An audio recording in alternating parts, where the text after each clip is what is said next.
Hi guys! For today's video, magluluto ako ng ginisang munggo para sa aming lunch ngayon.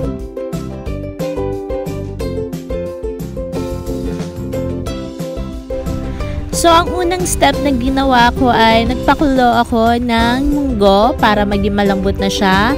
And then, next, nagprito ako ng porkchop na baboy para maging toasted and crunchy siya na pang-topping sa ating ginisang munggo.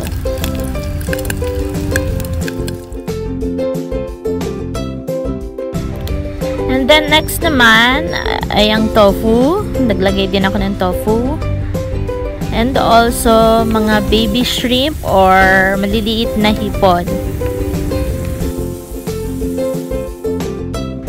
So, eto na yun guys, yung mga kakailanganin natin sa pagluluto ng ginisang munggo.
So, mag-umpisa na tayo magluto. Magpainit tayo ng kaserola. Bago lagyan natin ng cooking oil. Kapag mainit yung mantika, pwede na natin nilagay ang bawang o ang garlic. Isaute natin yung garlic. And then, ilagay naman natin next ang onion.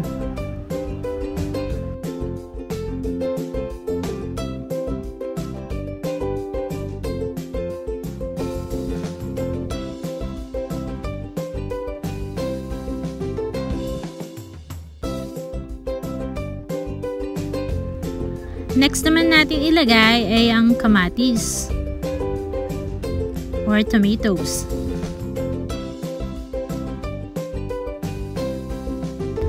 Para sa akin, ginigilis ko maigi yung kamatis para mas lumabas yung lasa niya sa ating ginisang munggo. Igisa lang natin siya maigi sa mantika.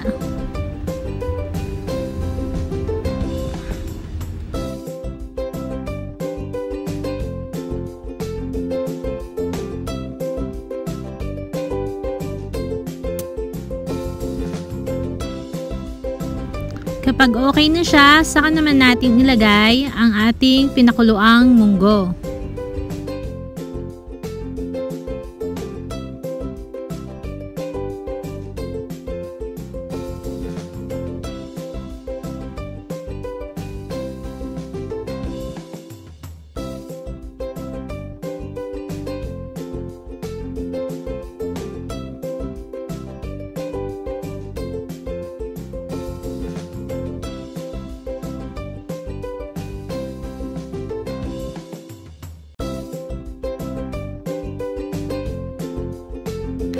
Next, ilagay naman natin ang patis or ang fish sauce.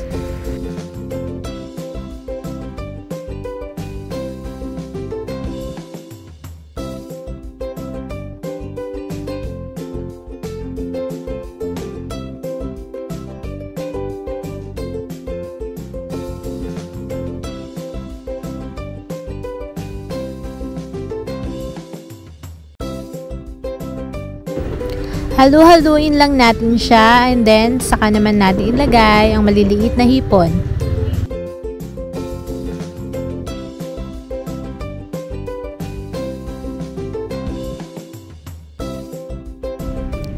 And then, takpan muna natin siya. Hayaang kumulo sa loob ng 3 hanggang 5 minuto.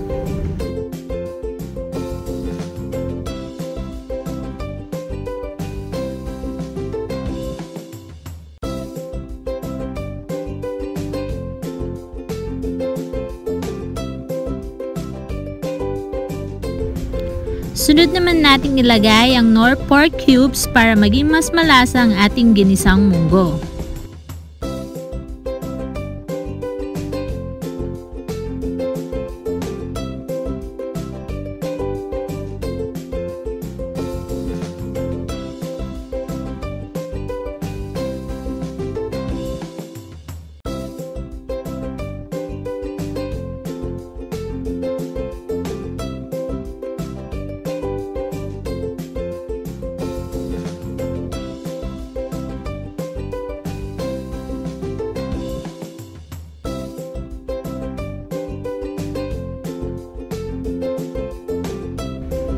Sunod naman nating ilagay yung sabaw ng pinagpakluan natin ng munggo.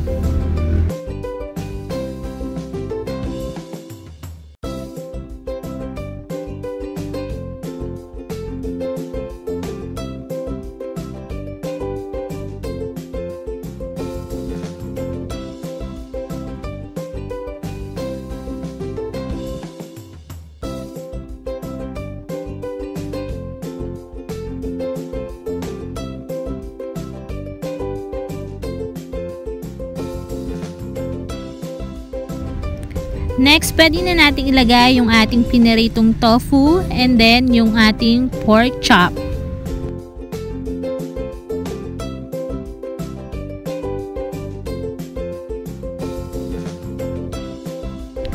Magtitira lang tayo guys ng konti para sa ating pang toppings mamaya.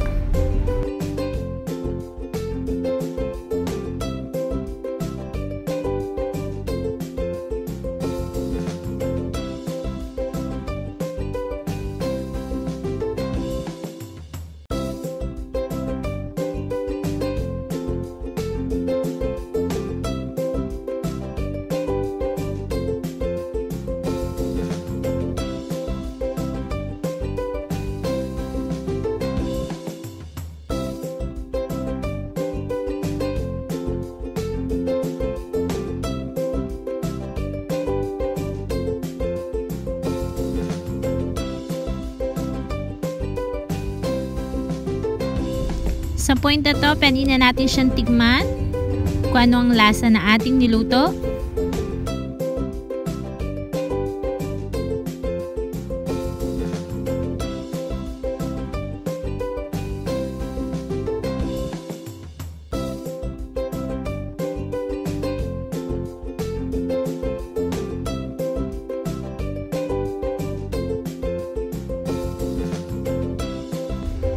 Kapag okay na, pwede na natin idagdag or ilagay yung ating dahon ng ampalaya.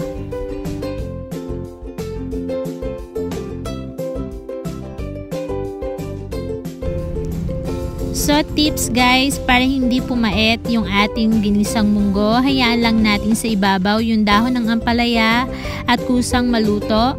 Huwag nating hahaluin para hindi pumait.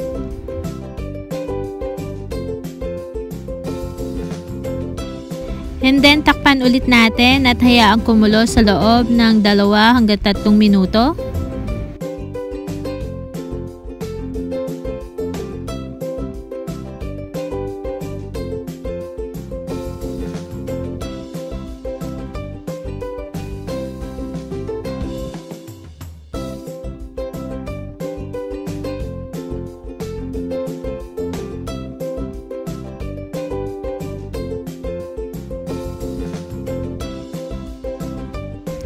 Sa puntong ito, luto na ang ating ginisang munggo guys. Pwede na natin itong i-serve at kainin.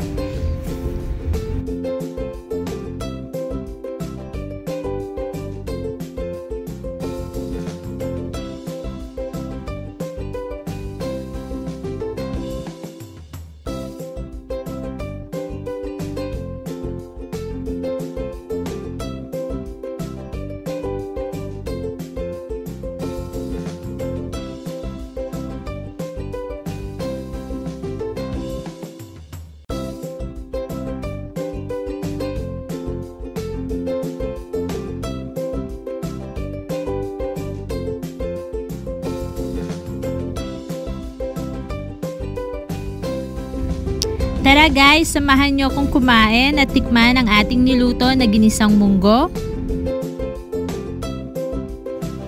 Kain na tayo guys. Tikman na natin yung niluto ko kung masarap ba.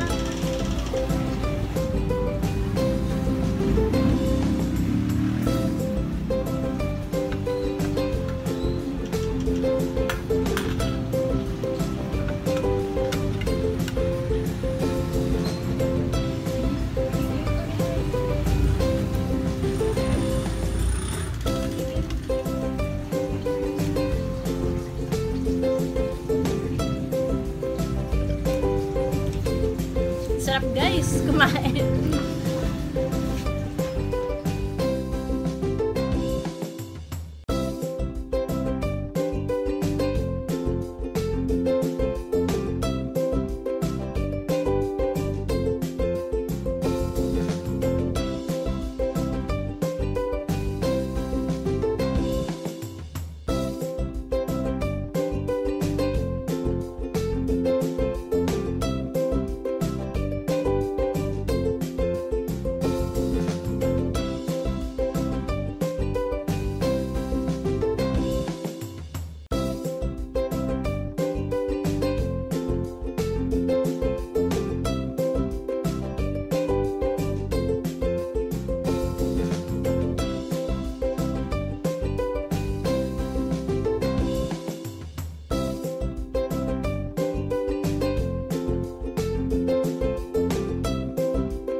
Guys, may tanong ako, bakit ang munggo palagi niluluto tuwing Friday? Hindi ko alam ang sagot. Marami nagluluto tuwing Friday kasi ng munggo. So, anong meron sa Friday? Bakit hindi Sabado or Linggo? Ibang araw magluto ng munggo. So, yun. Nagtataka kasi ako.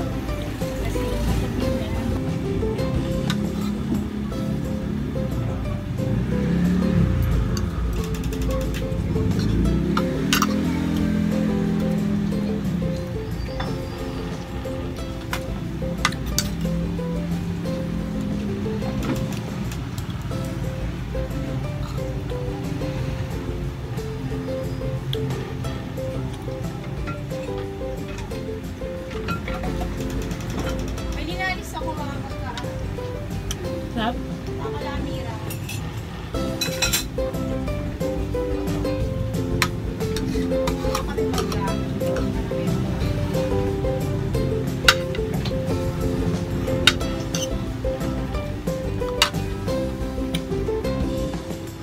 Actually, favorite ko to guys, itong ginisang munggo na may partner na pritong isda. Masarap kasi siyang partner.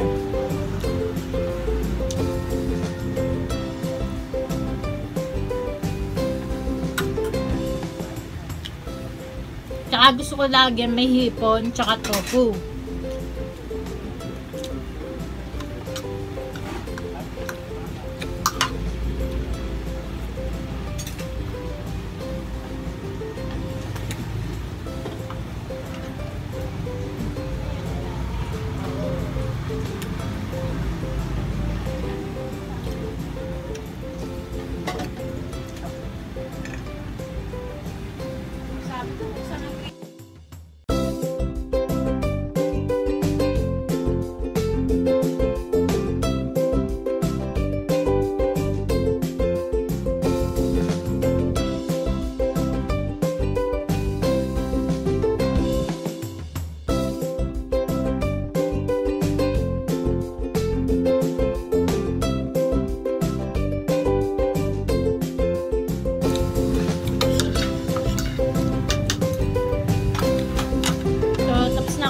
naubos ko yung kanin ko.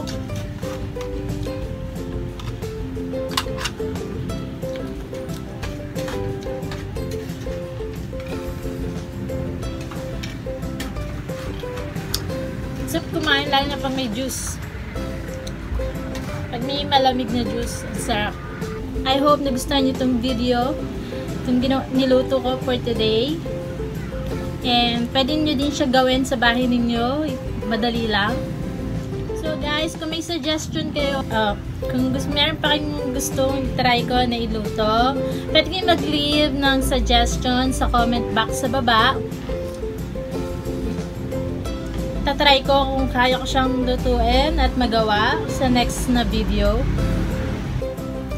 Guys, dito ko natatapusin itong video for today.